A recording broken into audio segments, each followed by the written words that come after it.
Hello friends, வணக்கம். வார விரதங்களிலே மிக மகத்துவம் வாய்ந்தது அப்படின்னு பார்த்தீங்கன்னா இந்த வெள்ளிக்கிழமை விரதம். இந்த வெள்ளிக்கிழமை விரதம் இருக்க முருகப்பெருமான், லக்ஷ்மி தேவி, நவ கிரகங்களில் ஒருவரான சுக்கிரன் ஆகியோரின் அருளை பெறுவதற்காக கடைபிடிக்கக்கூடிய விரதம் தான் இந்த வெள்ளிக்கிழமை விரதம்.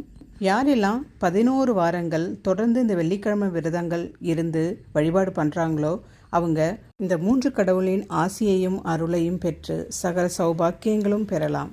இந்த வெள்ளிக்கிழமை விரதம் இருக்கணும்னு நினைக்கிறவங்க மாதத்தில் வர 3வது வெள்ளிக்கிழமை அல்லது 5வது வெள்ளிக்கிழமை ஏதாவது ஒரு வெள்ளிக்கிழமையை தேர்ந்தெடுத்து, இல்லைனா நீங்கள் இப்போ வர சித்ரா பௌர்ணமி வருது இல்லைங்களா, முழு பௌர்ணமி நாளில் ஆரம்பிக்கிறது ரொம்ப நல்லது. நீங்கள் அன்னைக்கு கூட ஆரம்பிக்கலாம், இல்லை அன்னைக்கு நாள் தள்ளி போகுது அப்படின்னா நீங்கள் வெள்ளிக்கிழமையே ஆரம்பிச்சுக்கோங்க. வெள்ளிக்கிழமைகளில் வெண்கடுகு போட்டு வீடு முழுக்க சாம்பிராணி காமிங்க. அந்த பூஜை ரொம்ப நிறைவானதாக இருக்கும். மீண்டும் ஒரு அடுத்த வீடியோவில் சந்திக்கலாம். அது வரைக்கும் மீட் சும்மா செல்வா. தேங்க்யூ.